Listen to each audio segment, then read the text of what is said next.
Maths అంటే భయమా? ఆ భయాన్ని మార్క్స్గా మార్చేసే సెషన్ ఇది. ఆర్ఆర్బీ ఎన్టీపీసీ ఎగ్జామ్లో మ్యాథ్స్ నుంచి మళ్ళీ అడిగే మోడల్స్ని ఈ సెషన్లో కంప్లీట్ కాన్సెప్ట్స్ అండ్ స్మార్ట్ అప్రోచ్తో డిస్కస్ చేద్దాం. ఇంకెందుకు ఆలస్యం, స్టార్ట్ చేద్దామా? ఫస్ట్ క్వశ్చన్ చూడండి. The simple interest on 2200 at the rate of 7% per annum in 2 years is.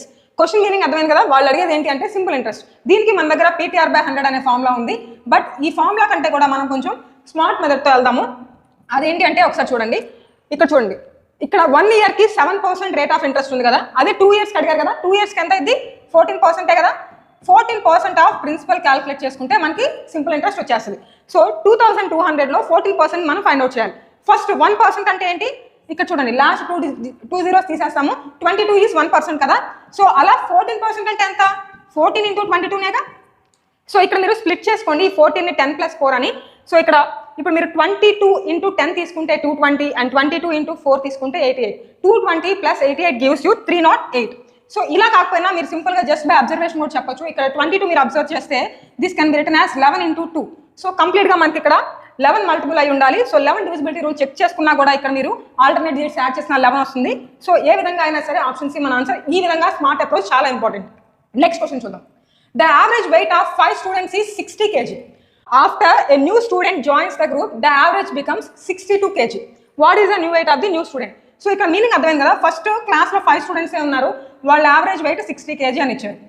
అయితే ఒక కొత్త స్టూడెంట్ జాయిన్ అయ్యారు, ఇప్పుడు 5 students కాస్త 6 students అవుతారు, దానివల్ల యావరేజ్ 62 అంటే 2 kgs పెరిగింది. సో దీన్ని మనం 2 విధాలుగా చేయొచ్చు. ఎగ్జాక్ట్గా మనం ఎలా చేసుకోవచ్చు అంటే సమ్ ఇక్కడ ఈ యావరేజ్ ఇంటూ ఈ నెంబర్ ఆఫ్ అబ్జర్వేషన్స్ చేసుకుంటే మనకి టోటల్ సమ్ వస్తుంది. ఫస్ట్ కేసులో ఎంత వస్తుంది? 300. ఓకే, నెక్స్ట్ న్యూ స్టూడెంట్ రావడం వల్ల 6 students into 62. సో దీన్ని స్ప్లిట్ చేసుకోండి. సో ఇలా చేస్తే మీకు 372 వస్తుంది, అవునా కదా? ఇప్పుడు ఈ రెండింటి డిఫరెన్సేగా new student weight. So 72 kg. ఈ విధంగా చేయొచ్చు. లేదు అనుకుంటే కనుక ఇక్కడ యావరేజ్ ఎన్ని కేజెస్ పెరిగింది? సో ప్రీవియస్ యావరేజ్ ఏమో 60 kg అండ్ న్యూ యావరేజ్ వచ్చేసరికి 62. సో ఇక్కడ మనకి యావరేజ్ అనేది 2 kgs పెరిగింది. అలా ఎంతమంది స్టూడెంట్స్ అనమాట? 6 students ఉన్నారు. సో టోటల్గా 6 into 2 12 kgs కదా. సో ఇప్పుడు ప్రీవియస్ ఏదైతే ఉందో దానికి 12 kgs యాడ్ చేసుకుంటే మన న్యూ స్టూడెంట్ వెయిట్ వచ్చేస్తుంది. So 60 + 12 gives you 72 kg. ఈ విధంగా షార్ట్ కట్స్ చేసుకోవాలి. సో యావరేజ్ తగ్గితే మనం ఇక్కడ డిఫరెన్స్ తీసుకుంటాం, యావరేజ్ పెరిగితే యాడ్ చేసుకుంటాం. ఈ కాన్సెప్ట్ చాలా ఇంపార్టెంట్ యావరేజ్లో. నెక్స్ట్ క్వశ్చన్ చూద్దాం. చూడండి, సింప్లిఫైడ్ 10.1 హోల్ క్యూబ్. చూడడానికి చాలా చిన్నగా ఉంది, బట్ ఇందులో మ్యాటర్ చాలా ఉంది. ఒకసారి చూడండి, 10.1 క్యూబ్ అంటే 10.1 into 10.1 into 10.1. ఇదేగా దాన్ని అబ్రివేట్ చేస్తే ఇలా చేసుకోవాలి. బట్ చాలా మంది ఈ విధంగా చేయడం వల్ల టైం అనేది చాలా స్పెండ్ చేస్తారు ఈ క్వశ్చన్ దగ్గర. బట్ మనం ఈ విధంగా చేయక్కర్లేదు. అండ్ కొంతమంది క్లవర్గా డిజిటల్ సమ్కి వెళ్దామని ఆలోచిస్తారు. డిజిటల్ సమ్ చేయండి ఒకసారి. ఇక్కడ డిజిటల్ సమ్ చేస్తే 2 into 2 into 2. సో ఈ విధంగా చేస్తే మీకు డిజిటల్ సమ్ ఏమవుతుంది? 8 కదా. సో ఇక్కడ డిజిటల్ సమ్ 8 అయ్యే ఛాన్సెస్ చూడండి. ఇక్కడ 8 అవుతుంది ఈ కేసులో, అండ్ ఈ కేసులో కూడా 8 అవుతుంది, అండ్ ఇక్కడ కూడా 8 అవుతుంది. బట్ ఈ ఒక్క కేసులో అవ్వట్లా. ఈ ఒకదాన్ని ఎలిమినేట్ చేసాం. డిజిటల్ సమ్ ద్వారా కూడా ఈ ఆన్సర్ రావట్లా. ఇక్కడే మనం కొంచెం క్లవర్గా ఆలోచించాలి. ఈ 10.1 హోల్ క్యూబ్ని మనం స్ప్లిట్ చేసుకోవాలి. 10 + 0.1 హోల్ క్యూబ్. ఇది ఎవరికైతే తట్టిద్దో వాళ్ళకే ఆన్సర్ వస్తుంది. ఈ విధంగా చేస్తే వస్తుంది, బట్ టైం ల్యాగ్ అయిపోయింది. సో ఈ విధంగా చేసుకోండి, సరిపోద్ది. A + B whole cube, A cube + B cube + 3AB into A + B. ఆ ఫార్మేట్ చేసుకోవాలి. A క్యూబ్ ఈస్ 10 క్యూబ్ కదా, 10 cube + B cube is 0.1 cube అంటే 0.001 + 3AB. చూడండి, ఏనేమో 10, బీనేమో 1/10. 0.1 అంటే 1/10 కదా, 10 క్యాన్సిల్ అయిపోయింది. So 3AB into A + B. 10 + 0.1 gives you 10.1. Okay, నేను direct చేశాను, మీరు కరెక్ట్గా నిదానంగా ఫార్ములా వేసి చేయండి, వచ్చేస్తుంది. నెక్స్ట్ ఇక్కడ ఈ 1000 అలానే ఉంచేయండి. ఇక్కడ ఇది చూడండి 30.3 అవుతుందా లేదా? 30.3. సో దీనికి యాడ్ చేసుకోండి, అప్పుడు ఏమవుతుంది? 30.301. సో ఇది మొత్తం మనం 1000కి యాడ్ ఆన్ చేసుకుంటే మన ఆన్సర్ ఏమవుతుంది? చూడండి, 1000కి 30.301 యాడ్ చేస్తున్నాము. Our answer is option A, అవునా కదా? చూడండి, 301 ఉండాలి. 301 ఇక్కడ ఉంది, బట్ ఇక్కడ మీరు అబ్జర్వ్ చేయాల్సింది 30,000కి యాడ్ అవ్వాలి, కాబట్టి option A is the right answer. Next one చూడండి, సింప్లిఫై దిస్ ఎక్స్ప్రెషన్. ఇవన్నీ డైరెక్ట్గా ఆర్ఆర్బీలో ఎగ్జామ్లో అడిగిన క్వశ్చన్స్ అనమాట. మీరు ఏం కన్ఫ్యూజన్ అయ్యి పడక్కర్లా. ఇవే మోడల్స్ షిఫ్ట్స్లో వస్తున్నాయి, కాబట్టి మీరు ఏం కంగారు పడద్దు, ఈ మోడల్స్ చూసుకోండి, ఓకేనా? దీన్ని మనం సింప్లిఫై చేయాలంటే ఎలా చేద్దాం? చూడండి, 1 డివైడెడ్ బై అని ఉంది, వేసామా? ఇక్కడ దీన్ని చూడండి, 7/8 + 4/6 కదా, ఎల్సిఎం తీసుకోండి. అప్పుడు ఏమైంది? 8 into 6 క్రాస్ మల్టిప్లై చేయండి, 42 + 8 4 32. ఇక్కడ చూడండి, ఈ డివైడెడ్ బై ఉంది కదా, దాన్ని మనం ఇంటూగా చేసుకొని ఇవి రెండు ఇంటర్చేంజ్ చేసుకోవచ్చు, తెలుసుగా? సో ఇక్కడ 29/6 అవుతుంది, రెసిప్రోకల్ అవుతుంది ఆ ఫ్రాక్షన్, మీకు తెలిసిందేది. సో ఈ 8 into 6ని పైకి పంపించేయచ్చు. 1 డివైడెడ్ బై ఉన్నప్పుడు ఇవి రెండు ఫ్లిప్ అవుతాయి, ఓకే? సో ఇప్పుడు 8 into 6 divided by 42 plus 32. So 40 + 30 70, టోటల్గా మనకి ఇక్కడ 74 వస్తుంది డినామినేటర్. ఇంటూ 29/6 వేస్తున్నాను. ఇక్కడ మీరు మొత్తం మల్టిప్లై చేసేబాకండి, సింపుల్గా క్యాన్సిలేషన్స్ యూజ్ చేసుకోండి, ఓకేనా. అండ్ ఇక్కడ 2 టేబుల్లో 2 4s, 2 టేబుల్లో ఇక్కడ 2 3 6 అండ్ 2 7s. సో ఇప్పుడు మనకి ఏమొస్తుందో చూడండి. దీన్ని 29ని 30 - 1గా రిప్రజెంట్ చేయండి. 34s 120 అండ్ -4 అవుతుంది. So 120 - 4 is 116 / 37. సో ఇక్కడ మీకు ఇక్కడ అబ్జర్వ్ చేస్తే డివైడెడ్ బై 37 అన్నింటిలోనూ ఉంది. ఇక్కడ మీరు చూడండి 37 3s is 111, మనకు తెలిస్తే 37 3s 111 అవుతుంది. సో ఇక్కడ 3, ఇక్కడ రిమైండర్ 5 వస్తుంది కాబట్టి 5/37. సో మనకి మిక్స్డ్ ఫ్రాక్షన్ ఎక్కడ ఉందో చూసుకోండి. 3 5/37, option D is the right answer. ఈ విధంగా మనం కామన్ సెన్స్ యూస్ చేసుకొని చేయాలి. యాక్చువల్గా మన మెయిన్ ఎగ్జామ్లో ఈ స్టెప్ కూడా వేయకూడదు, డైరెక్ట్గా ఇవి రెండు పైన చేసుకోవాలి. ఆ విధంగా చేస్తేనే మనం టైం అనేది కరెక్ట్గా సెట్ చేసుకుంటాం. Next, what is the median of the following data? So ఇక్కడ ఉన్న వాటిల్లో మధ్యమంని మనం ఫైండ్ అవుట్ చేయాలి, ఓకేనా. మధ్యమం అంటే మీడియన్ అనమాట. సో ఇక్కడ ఈ డేటాలో మీడియన్ ఎలా ఫైండ్ అవుట్ చేయాలి అంటే, ఫస్ట్ మీరు నెంబర్ ఆఫ్ అబ్జర్వేషన్స్ ఎన్ని ఉన్నాయో ఫైండ్ అవుట్ చేయండి. 1 2 3 4 5 6 7 8 9 10 11, టోటల్గా 11 ఉన్నాయి కాబట్టి మీడియన్ మిడిల్లో ఉండాలి. కాబట్టి మనకి ఇక్కడ మిడిల్లో ఏదైతే ఉంది, ఇటు 5 వదిలేయండి, ఈ మిడిల్లో ఉన్న 6th వన్ మన మీడియన్, ఓకేనా. ఫస్ట్ అయితే కనుక మీరు ఈ అబ్జర్వేషన్స్ డైరెక్ట్గా వేసే 6th వన్ తీసుకురాబాకండి, అసెండింగ్ ఆర్డర్లో అరేంజ్ చేయాలి. ఫస్ట్ ఈ డేటాని అసెండింగ్ ఆర్డర్లో అరేంజ్ చేసిన తర్వాత మాత్రమే మనం మిడిల్ వన్ దాన్ని పిక్ చేసుకోవాలి, ఓకేనా. మిడిల్లో 2 ఉంటే ఏంటి, అదేనా మీ డౌట్? మిడిల్లో 2 ఉంటే ఆ రెండింటి యావరేజ్ తీయండి, ఓకే. అది గుర్తుపెట్టుకోండి, యావరేజ్ కూడా తీసుకోవచ్చు. సో ఎప్పుడైతే మనకి ఈవెన్ ఉండిద్దో అప్పుడు మనకి మిడిల్లో 2 ఉంటుంది, అప్పుడు ఆ రెండింటిని యావరేజ్ చేసుకుంటాం. ఇందులో అయితే మనకి 11 ఉన్నాయి కాబట్టి ఇటు 5 వదిలేస్తే మిడిల్లోదే. ఫస్ట్ అయితే మనం అసెండింగ్ ఆర్డర్లో అరేంజ్ చేయాలి. చాలా మంది అంతా అరేంజ్ చేస్తారు, చేయాల్సిన అవసరమే లేదు. మన అసెండింగ్ ఆర్డర్లో అరేంజ్ చేసుకునే క్రమంలో 6th వన్ ఏదో వస్తే అదే. సో ఫస్ట్ నాకు 15 కనిపిస్తుంది, దాన్ని కొట్టేస్తున్నా, అర్థమవుతుందా? ఎందుకంటే ఇది ఫస్ట్ వచ్చింది, మనకి 6th వచ్చేది కావాలి. కాబట్టి ఇక్కడ 1 అని పెట్టుకోండి, మీకు డౌట్ కన్ఫ్యూజన్ లేకపోతే 2 అని పెట్టేయండి. నెక్స్ట్ అసెండింగ్ ఆర్డర్లో ఇంకేమొస్తుంది చూడండి, 26 3, ఓకే. దాని తర్వాత ఇంకేమొస్తుంది, ఇదిగోండి 46 4, దాని తర్వాత 53 అనా, ఎస్ 5. నెక్స్ట్ ఏ వస్తుందో అదే మన ఆన్సర్ 72, ఇది 6th వస్తుంది. సో ఇక్కడ 6thలో ఏదైతే ఉందో ఈ 72 అదే మన మీడియన్, ఓకేనా. సో ఇక్కడ చూడండి ఆప్షన్స్ కూడా చూసుకోండి, యావరేజ్లో కూడా ఇచ్చారు. సో మనం చూసుకోండి, నెంబర్ ఆఫ్ అబ్జర్వేషన్స్ 11 ఉన్నాయి కాబట్టి 6th వన్ మన ఆన్సర్ అవుతుంది, ఓకేనా. 6th పొజిషన్లో ఏదో వస్తే అసెండింగ్ ఆర్డర్లో అదే మన answer, okay. Next one, if the fourth proportion to p 4 and 3 is 6, then find the value of p. So proportion అనే కాన్సెప్ట్ మీద కన్ఫర్మ్గా ఇస్తున్నారు. మీన్ ప్రపోర్షన్ అవ్వచ్చు, లేదంటే 4th ప్రపోర్షన్ అవ్వచ్చు, 3rd ప్రపోర్షన్ అవ్వచ్చు. ప్రపోర్షన్ అనే కాన్సెప్ట్ నేర్చుకోండి. 4th ప్రపోర్షన్ అంటే మనం ఏం తీసుకోవచ్చు, d = bc/a, ఇదేగా మన ఫార్ములా. సో ఈ ప్రపోర్షన్స్ మీద, రేషియోస్లో ఈ ప్రపోర్షన్స్ మీద మీరు మెయిన్గా నేర్చుకోవాలి. సో ఇక్కడ 3 ఉన్నాయి కదా, ఇది a b c, okay. So next ఇక్కడ d అనేది ఇది అనమాట, 4th ప్రపోర్షన్ వాళ్ళు ఇచ్చారు. సో ఇక్కడ 6 అనేది వాళ్ళు ఇచ్చేసారు. bc అంటే 4 × 3 / a అంటే p అని ఇచ్చారు, pనే మనం ఫైండ్ అవుట్ చేయాలి, ఓకేనా. సో ఇక్కడ మీరు డైరెక్ట్గా క్యాన్సిల్ చేసేయండి. 3 టేబుల్ ఇక్కడ 2 times, 2 టేబుల్ ఇది 2 times. సో p వెళ్ళిపోయింది, అప్పుడు p = 2. సో ఇక్కడ చూడండి ఫస్ట్ వన్ p వాల్యూ అడిగారు, 2 is our ఆన్సర్. ఈ విధంగా సాల్వ్ చేసుకోవాలి. Next, A pipe can fill a tank in 12 hours. Pipes and systems చాలా ఇంపార్టెంట్, నేర్చుకోవాలి. Another pipe can empty the fill the tank in 24 hours. అర్థమైందా మీకు? ఒక pipe ఏమో ఫిల్ చేస్తుంది, ఇంకొక పైప్ ఏమో ఎంప్టీ చేస్తుంది, ఓకేనా. ట్యాంక్ని ఎంప్టీ చేస్తుంది. ఇదేమో 12 hours తీసుకుంటుంది, ఇదేమో 24 hours తీసుకుంటుంది. And if both the pipes are open simultaneously, then the time in which the tank will be 2/3 filled. First అయితే నార్మల్గా ఒకటి ఫిల్లింగ్ ఒకటి ఎంప్టీయింగ్ చేసినప్పుడు మనకు ఒక ప్రాసెస్ ఉంది. ఆ ఫార్ములా ఏంటి, x × y / x - 5. రెండు ఫిల్ చేస్తుంటే ఇక్కడ ప్లస్ తీసుకుంటాం, ఒకటి ఎంటీ తీసుకుంటే కనుక మైనస్ తీసుకుంటాం. ఇదే ఈ చిన్న ఫార్మేట్ నేర్చుకుంటే సరిపోద్ది. దీనిలో మనం ఏదైతే అక్కడ టర్మ్స్ ఇచ్చారో అవి సబ్స్టిట్యూట్ చేసుకోవాలి. సో ఫస్ట్ వన్ ఇక్కడ చూడండి, 24 × 12 / 24 - 12, ఓకేనా. సో ఇక్కడ నేను గ్రేటర్ నెంబర్ని తీసుకుంటున్నాను. అండ్ ఇక్కడ చూడండి 24 / 12, 24 - 12 ఎంత, 12 కదా. సో టోటల్గా ట్యాంక్ ఫిల్ అవ్వడానికి మనకి 24 hours పడుతుంది. బట్ ట్యాంక్ మొత్తం అక్కర్లేదు, వాళ్ళు అడిగింది 2/3 ఫిల్డే కదా. సో మన ట్యాంక్కి 2/3 ఫిల్ అయితే చాలు. 2/3 అనేది ఎంత టైంలో పట్టింది చూడండి, 24 hours × 2/3 చేసుకోవాలి. సో ఇక్కడ 3 టేబుల్ ఇక్కడ ఎన్ని టైమ్స్ పోతుంది, 8 times. సో టోటల్గా మనకి 2/3 ఆఫ్ ది ట్యాంక్ ఫిల్ అవ్వడానికి 16 hours చాలు, ఓకేనా. ఈ విధంగా మనం కాన్సెప్ట్ నేర్చుకుంటూ షార్ట్ కట్స్లో అప్లై చేసుకుంటూ వెళ్ళాలి, ఓకే. నెక్స్ట్ చూడండి, 1/20 ఈజ్ వాట్ % ఆఫ్ 1/40. చాలా మంది ఇలాంటి వాటికి కన్ఫ్యూజ్ అయిపోతున్నారు. మీకు నేను ఒక ట్రిక్ ఇస్తాను చూడండి, ఈజ్ బై ఆఫ్ × 100. ఇది ఒకటి గుర్తుపెట్టుకోండి. ఈ టైప్ ఆఫ్ మోడల్స్ డెసిమల్స్ ఇచ్చిన, ఫ్రాక్షన్స్ ఇచ్చిన, పెద్ద పెద్ద నెంబర్లు ఇచ్చిన, ఇది చేస్తే చాలు. Is by of, so is పక్కన ఏదైతే ఉందో అది ఫస్ట్ అయ్యాలి, 1/20 / ఆఫ్ పక్కన ఏదైతే ఉందో అది వేసుకుంటాం, 1/40 × 100. ఇది చేస్తే ఆన్సర్ వచ్చేస్తుంది. సో 1/20 అలానే ఉంటుంది, కింద ఉన్న 1/40 ఫ్లిప్ అయింది. సో 40/1 అవుతుంది × 100. సో ఇక్కడ క్యాన్సిల్ చేసుకోండి 2 times. సో టోటల్గా 2 × 100 200% అవుతుంది. అర్థమైందా? కన్ఫ్యూజన్ అక్కర్లేదు. ఇది ఒకటి గుర్తుపెట్టుకోండి మైండ్లో. ఈ టైప్ ఆఫ్ మోడల్స్ ఇస్తున్నారు, ఇలా వచ్చినప్పుడు మార్క్స్ అనేది మనం గుప్పెట్లో పెట్టేసుకోవచ్చు. ఎస్, నెక్స్ట్ వన్ చూడండి. ఇది pure maths concepts.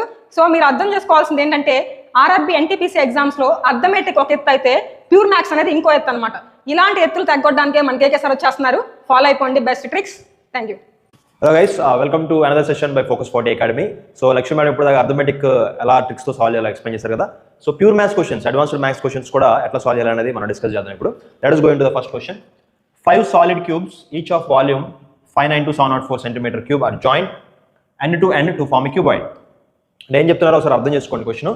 So cubes అనేది ఇక్కడ మనం పిక్చర్లో ఇవ్వడం జరిగింది. ఇది మీరు అబ్జర్వ్ చేస్తే 1 2 3 4 5 క్యూబ్స్ ఉన్నాయి. ఓకే, 5 క్యూబ్స్ని ఎండ్ టు ఎండ్ జాయిన్ చేశారనమాట. జాయిన్ చేస్తే మనకి ఈ స్ట్రక్చర్ వస్తుంది. ఇదేంటిది? ఇది మళ్ళీ క్యూబ్ కాదు, ఇది రెక్టాంగులర్ షేప్లో ఉంది కాబట్టి ఇది క్యూబాయిడ్ అవుతుంది. ఓకే, సో క్యూబాయిడ్ ఫామ్ అయింది. Okay, what is the lateral surface area of the cuboid? So మనల్ని అడుగుతుంది ఏంటి ఇప్పుడు? Lateral surface area. Okay, lateral surface area అంటే ఏంటంటే ఇప్పుడు ఇది ఒక క్యూబాయిడ్ కాబట్టి దీనికి 4 వాల్స్ ఉంటాయి. ఓకే, పైన కింద తీసేస్తే ఆ చుట్టూ ఉండేదే లేటరల్ సర్ఫేస్ ఏరియా అనుకోవచ్చు. ఓకే, అప్పర్ సర్ఫేస్ కింద సర్ఫేస్ తీసేస్తే ఫ్రంట్ సైడ్ బ్యాక్ మళ్ళీ ఇటు సైడ్. ఓకే, మీరు ఒక రూమ్ని ఇమాజిన్ చేసుకుంటే 4 వాల్స్ లేటరల్ సర్ఫేస్ ఏరియా, పైన కింద తీసేస్తే. ఓకే, సో ఇక్కడ మనం అబ్జర్వ్ చేస్తే అన్ని స్క్వేర్ సర్ఫేసే ఉన్నాయి ఏరియాస్లో. ఓకే, ఇదొక స్క్వేరు, ఇదొక స్క్వేరు, ఇదొక స్క్వేరు, ఇదొక స్క్వేరు, ఇదొక స్క్వేర్. అలా ఎన్ని ఉన్నాయి? ఇటువైపు 5 ఉన్నాయి, ఇటు సైడ్ 1 ఉంది, వెనకమాల మళ్ళీ 5 ఉన్నాయి, ఇటు సైడ్ 1 ఉంది. టోటల్గా ఎన్ని? 5 + 5 10 11 12.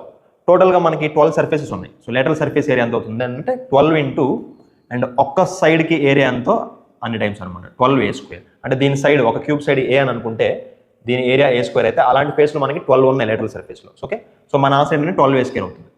యాక్చువల్గా మనం ఏం చేయాలంటే ఈ వాల్యూమ్లో నుంచి మనం సైడ్ కనుక్కోవాలి. So this is equal to a³ అనమాట.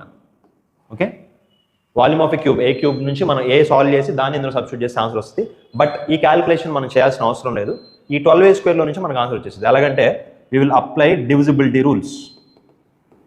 సో డివిజిబిలిటీ రూల్ అంటే మనకి ఇప్పుడు 12a² అంటే మన ఆన్సర్లో మనకి ఏం రావాలి? కంపల్సరీ అది 12తో డివైడ్ అవ్వాలి. 12లో డివైడ్ అవ్వాలంటే నెంబరు 4లోను 3లోను డివైడ్ అవ్వాలి. ఇప్పుడు మనం ఆప్షన్స్ డైరెక్ట్గా 4 and 3తో డివైడ్ అయ్యే ఉంటే చెక్ చేసుకుందాం. సో 4తో డివైడ్ అయ్యే నెంబర్ చెక్ చేసుకుందారండి. సో ఇక్కడ చూస్తే 63, ఇదైతే ఆడ్ నెంబర్ కదా, ఇదైతే డైరెక్ట్గా ఎలిమినేట్. 4లో డివైడ్ అవ్వాలంటే ఖచ్చితంగా ఈవెన్ నెంబర్ ఉండాలి. ఈ నెంబర్ చూడండి, లాస్ట్ 2 digits 72 ఉన్నాయి. 4 డివిజిబిలిటీ రూల్ అదే కదా, లాస్ట్ 2 digits కనుక డివైడ్ అయితే ఆ నెంబర్ 4తో డివైడ్ అవుతుంది. ఓకే, ఈ నెంబర్ 4తో డివైడ్ అయింది. 98 చూడండి, 98 అనేది 4తో డివైడ్ అవ్వదు. 74 చూడండి, ఇది కూడా డివైడ్ అవ్వదు. ఓకే, సో దీని నుంచి మీరు సైడ్ కనుక్కుని 12a² సబ్స్టిట్యూట్ చేయాల్సిన అవసరమే లేదు. డైరెక్ట్గా ఈ కాన్సెప్ట్ అర్థమైతే మనకి ఆన్సర్ అనేది డైరెక్ట్గా వచ్చేసింది. అండ్ ఈ క్వశ్చన్ని ఇంకో రకంగా కూడా సాల్వ్ చేయొచ్చు. ఓకే, ఇదంతా మీ ఇమాజినేషన్ విజువలైజేషన్ కోసం చెప్పాను. అయితే ఈ 12a² దాకా కూడా వెళ్ళకుండా ఇంకో రకంగా సాల్వ్ చేయొచ్చు. ఎలాగంటే అక్కడ ఇంకో లాజిక్ ఉంది చూడండి. So volume of a cube అనేది ఇచ్చేసారు కదా, it is an even number. Okay, 592 704, this is cube of the side. Okay, a³ అనేది ఈవెన్ నెంబర్. సో దీని నుంచి ఏ అనేది కంపల్సరీగా ఈవెన్ నెంబర్ వస్తుందని చెప్పొచ్చు. ఎట్లా చెప్తాం? ఆడ్ నెంబర్ క్యూబ్ ఆడ్ నెంబరే వస్తుంది, even number cube even number వస్తుంది. మీరు అబ్జర్వ్ చేయొచ్చు. సో ఆడ్ నెంబర్స్ తీసుకుంటే 1³ 3³ 5³ ఇవన్నీ మళ్ళీ ఆడ్ నెంబర్సే వస్తాయి. This is 1, this is 27, this is 125. Okay, లేదు ఈవెన్ నెంబర్స్ తీసుకుంటే వాటి క్యూబ్స్ ఈవెన్ నెంబర్సే వస్తాయి. 2³ ఈజ్ 8, 4³ ఈజ్ 64 ఇట్లా అనమాట. ఓకే, a³ ఈవెన్ అయితే ఏ అనేది ఈవెన్ నెంబర్ అవ్వాలి. ఏ అంటే సైడ్ కనుక ఈవెన్ నెంబర్ అయితే ఈ a² అనేది మళ్ళీ ఈవెన్ నెంబరే అవ్వాలి. ఓకే, సైడ్ ఈవెన్ నెంబర్ అయితే ఏ ఈజ్ అన్ ఈవెన్ నెంబర్, ఏ కనుక ఈవెన్ నెంబర్ అయితే a² అనేది it should be divisible by 4. Okay, even number ఏదైనా తీసుకోండి, 2 తీసుకోండి, 2² డివిజిబుల్ బై 4. లేదా ఈవెన్ నెంబర్ 4 తీసుకోండి, 4² 16 డివిజిబుల్ బై 4. ఈవెన్ నెంబర్ 6 తీసుకోండి, 6² 36 డివిజిబుల్ బై 4. ఓకే, ఈ రకంగా కూడా మనకి ఆప్షన్ అనేది 4తో డివైడ్ అవ్వాలని మనం ఎస్టాబ్లిష్ చేయొచ్చు. ఓకే, మళ్ళీ 4 డివిజిబిలిటీ చెక్ చేసుకుంటే మనకి ఇవన్నీ ఎలిమినేట్ అయిపోతాయి. ఇదే answer. Okay, let's move on to the next question. The value of cos 42 into cos 18 minus sin 42 into sin 18. ఇది ఒక రెగ్యులర్ ట్రిగ్నోమెట్రిక్ ఎక్స్ప్రెషన్. మనకి ఫార్ములా కూడా ఉంది, స్టాండర్డ్ ఫార్ములా. అదేంటంటే cos a into cos b minus sin a into sin b. Okay, cos a cos b minus sin a sin b. This is the expansion for the formula cos of a plus b. Okay, దీన్ని simplify చేస్తే cos of a plus b అవుతుంది. So ఇక్కడ a value వచ్చి 42, b value వచ్చి 18 కాబట్టి ఈ రెండు add చేస్తే 42 + 18 16. What is cos 60? cos 60 is nothing but half. ఇట్లాంటి క్వశ్చన్స్ మనకి చాలా తక్కువ టైంలోనే ఆన్సర్ అవుతాయి అనమాట. Let us move on to the next question. For regular polygon అంటే సైడ్స్ అన్ని ఈక్వల్గా ఉంటుంది అని అర్థం. ఓకే, ఎన్ని సైడ్స్ ఇవ్వలేదు. Some of the interior angles is 200% more than the sum of it's exterior angles. Each interior angle of a polygon measures x degrees, what is the value of x? So polygon అనేది ఎన్ని sides తెలియదు, దాని interior angle ఎంత అని అడుగుతున్నాను. So ఇక్కడ some of the exterior angles అని అన్నారు చూడండి. ఇది రెగ్యులర్ పాలిగాన్ మీరు ఏది తీసుకున్నా అంటే ఎన్ని సైడ్స్ తీసుకున్నా సరే అది 4 సైడ్స్ అవ్వచ్చు, లేదంటే 5 సైడ్స్ అవ్వచ్చు, లేదా 6 సైడ్స్ అవ్వచ్చు. ఇంటీరియర్ యాంగిల్ సమ్ మారిపోయింది తప్ప ఎక్స్టీరియర్ యాంగిల్ సమ్ మారదు, స్టాండర్డ్గా ఉంటుంది. ఎక్స్టీరియర్ యాంగిల్స్ ఏ పాలిగాన్కైనా సరే ఎక్స్టీరియర్ యాంగిల్ సమ్ అనేది 360 degrees ఉంటుంది, ఇది standard. Okay, interior angle sum వచ్చి ఏమవుతుందంటే n-2 180 అవుతుంది.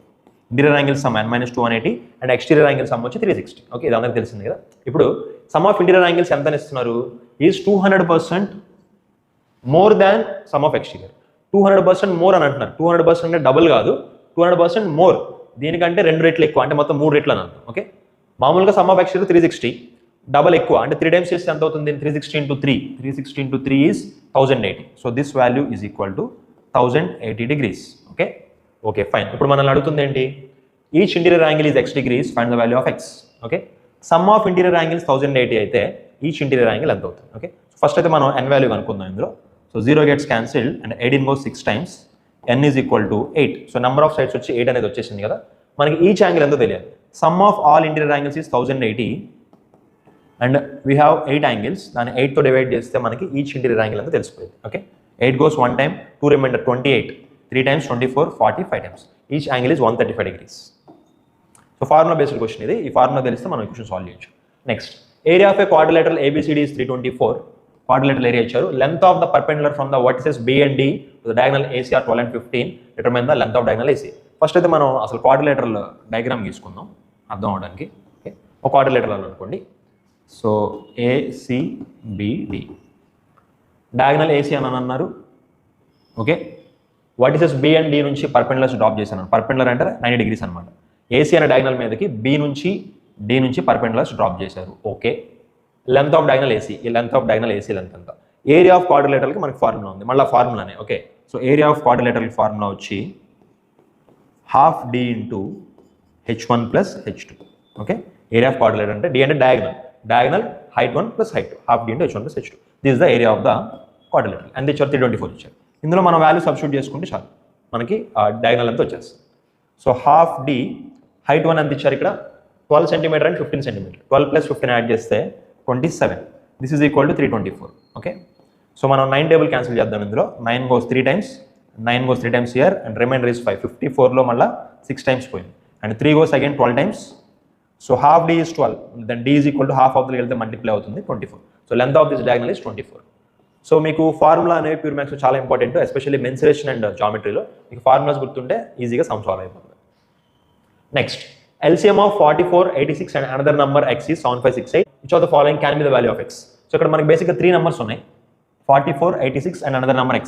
ఈ 3 నెంబర్లకి LCM ఇచ్చారు 7568 అని. ఓకే, అయితే x వాల్యూ ఎంత అవచ్చు అని అంటున్నారు. ఓకే, సో LCM అంటే కాన్సెప్ట్ ఏంటంటే లీస్ట్ కామన్ మల్టిపుల్. ఈ నెంబర్కి మల్టిపుల్ అవ్వాలి అది, అండ్ ఈ నెంబర్కి మల్టిపుల్ అవ్వాలి అది, ఈ నెంబర్ కూడా మల్టిపుల్ అవ్వాలి. సో ఈ నెంబర్లో 7568లో ఈ 3 డివైడ్ అవ్వాలి. That is the concept of LCM. So మనం ఏం చేద్దామంటే 7568లో మనం ఏ నెంబర్ డివైడ్ అవుతుంది అనేది మనం ఆప్షన్ నుంచి వెరిఫై చేసుకుందాం. ఓకే, సో 7568ని ఫస్ట్ మనం విడదీద్దాం ఫ్యాక్టర్స్ కింద. ఓకే, 7568ని ఎలా విడదీస్తాం, ఇది ఎందులో డివైడ్ అవుతుందో మనకు తెలియదు కాబట్టి మనం ఎక్కడి నుంచో క్లూ తీసుకుందాం. 7568లో 44 పోయిద్దని మనం చెప్పుకుంటున్నాం కదా, మనం 44తో డివైడ్ చేద్దాం దీన్ని అసలు ఏమైందో. సో ఫస్ట్ అయితే నేను 11తో డివైడ్ చేస్తాను. Okay, this is equal to 11 into ఏమని రాయొచ్చు, 11 ఎన్నిసార్లు పోయింది ఇక్కడ చూడండి, 6 times 66, బ్యాలెన్స్ ఈజ్ 9. 96లో మళ్ళీ 8 times 88, మళ్ళీ 88 8 times. So we can write 7568 as 11 into 688. Okay, 688ని మళ్ళీ స్ప్లిట్ చేయొచ్చు. సో 4 టేబుల్ పోతుంది ఇక్కడ. సో 11 into 688 అంటే 4 క్యాన్సిల్ చేస్తే 68, 4 క్యాన్సిల్ చేస్తే 17 times అండ్ 4 8లో 2 times పోయింది. 11 into 4 into 172. Okay, so next 172ని మళ్ళీ మనం స్ప్లిట్ చేయొచ్చు. సో 172ని ఎట్లా స్ప్లిట్ చేద్దాం, 4 మళ్ళా. సో 172ని మళ్ళీ 4 into 4 4 16 and 12 33. సో 43 అనేది ఇంకా ప్రైమ్ నెంబర్, ఇక్కడ నుంచి స్ప్లిట్ అవ్వదు. సో వీటిలో నుంచి మనం అటు ఇటు అడ్జస్ట్ చేసుకుని ఏ నెంబర్ పోయిద్దాం మనం కనిపెట్టేయచ్చు. ఓకే, సో 145 అనేది ఈ నెంబర్లో నుంచి వచ్చిద్దా, 145 అనేది 5లో డివైడ్ అయ్యేది కదా నెంబరు, ఇక్కడ అసలు 5 ఎక్కడ లేదు. Okay, this is wrong. So 101 is a prime number, ఇందులో ఎక్కడ కూడా 101 లేదు, దిస్ ఇస్ క్యాన్సిల్. అండ్ 165 కూడా మళ్ళీ 5 మల్టిప్లై కదా, ఇక్కడ కూడా క్యాన్సిల్. ఇక మనకి మిగిలింది 176. ఓకేనా, 176 ఎలా వస్తుంది? If you multiply these 4, 11 into 4 into 4, 11 4s 44, 44 4s 176. Okay, so ఈ రకంగా మనం ఆన్సర్ మనం ఈజీగా ఫైండ్ అవుట్ చేయొచ్చు. Next, a person drove 77 km/h for 3.5 hours, then increased his speed by 9 km/h and reached the destination another hour. Find the average speed of the entire journey. So ఈ జర్నీలో మనకి 2 parts ఉన్నాయి. వాడు ఏం చేశాడంటే ఒక 3.5 hours పాటు 77 km/h స్పీడ్ మెయింటైన్ చేశాడు. ఓకే, ఈ స్పీడ్లో 3.5 అవర్స్ వెళ్ళాడు. నెక్స్ట్ ఏం చేశాడు? స్పీడ్ ఇంక్రీజ్ చేశాడు, 9 km/h ఇంక్రీజ్ చేశాడు. సో దీని స్పీడ్ 9 km/h ఇంక్రీజ్ చేస్తే 86 km/h. ఇలా ఎంతసేపు వెళ్ళాడు? For another hour. ఇలాగా ఒక 1 అవర్ వెళ్ళాడు. సో జర్నీలో 2 పార్ట్స్ ఉన్నాయి అనమాట. ఈ టోటల్ జర్నీకి ఇప్పుడు యావరేజ్ స్పీడ్ ఎంత అని అడుగుతున్నారు. ఓకేనా, సో ఈ క్వశ్చన్ని రెగ్యులర్గా ఎట్లా చేస్తారో ముందు చెప్తా, తర్వాత దానికి సంబంధించి షార్ట్ కట్ కూడా చెప్తా. So 77 km/h for 3.5 hours. So దీనికి సొల్యూషన్ ఏంటంటే very simple. 77 into 3.5 plus, so ఇక్కడ మన డిస్టెన్స్ వచ్చేస్తుంది, plus 86 into 1 hour. Okay, total distance వచ్చేసింది. Total distance divided by total time 3.5 + 1 అంటే 4.5. యావరేజ్ స్పీడ్ అంటే ఫార్ములా ఉంది కదా, total distance by total time. ఇది అందరికీ తెలిసింది, అందరూ చేస్తారు కదా. అయితే ఈ క్యాలిక్యులేషన్ చేయడానికి కొంచెం టైం పట్టింది, కొంచెం క్లమ్జీగా ఉంది కదా క్యాలిక్యులేషన్, కొంచెం అయితే టైం పట్టింది. సో ఈ క్యాలిక్యులేషన్ అవసరం లేకుండానే మనం ఈ క్వశ్చన్ని ఆన్సర్ చేయొచ్చు. ఎలాగో జాగ్రత్తగానండి.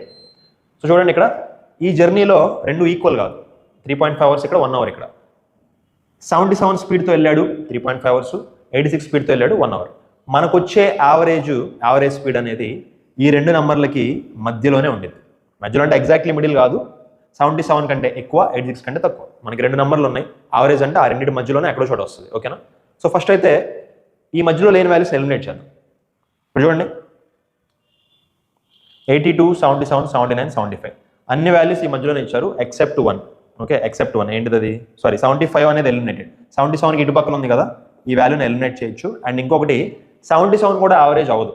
77కి ఈక్వల్గా రాదు, 86కి ఈక్వల్గా రాదు. ఈ మధ్యలో ఉన్న వాల్యూస్లోనే వస్తుంది, ఎగ్జాక్ట్గా ఈ మధ్యలో. ఈ 2 కూడా మనం తీసేయాలి. 77 కూడా ఎలిమినేటెడ్. ఓకే, ఈ కాన్సెప్ట్ ద్వారా మనం 2 ఆప్షన్స్ ఎలిమినేట్ చేసాం. ఇక ఆన్సర్ 79, 82. ఈ 2 ఈ మధ్యలో వస్తున్నాయి, 79, 82. అయితే ఇక్కడ మీరు అబ్జర్వ్ చేయాల్సింది ఇంకొకటి, 3.5 అవర్స్ పాటు ఈ స్పీడ్తో వెళ్ళాడు, 1 అవర్ పాటు మాత్రమే ఈ స్పీడ్తో వెళ్ళాడు. అంటే మెజారిటీ ఆఫ్ ద జర్నీ 77 దగ్గర జరిగింది.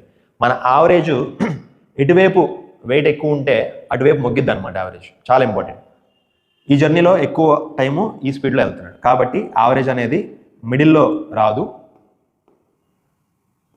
క్లోజ్ టు 77 ఈ రేంజ్లో వస్తుంది. ఓకే, మిడిల్ కంటే లెఫ్ట్ 77 వైపే మొగ్గు చూపుతుంది అనమాట. ఓకే, సో మీకు ఇచ్చిన ఆప్షన్స్లో 82 అనేది అటువైపు మొగ్గు చూపింది, 79 అనేది ఇటువైపు మొగ్గు చూపింది. ఓకే, సో మన ఆన్సర్ 79.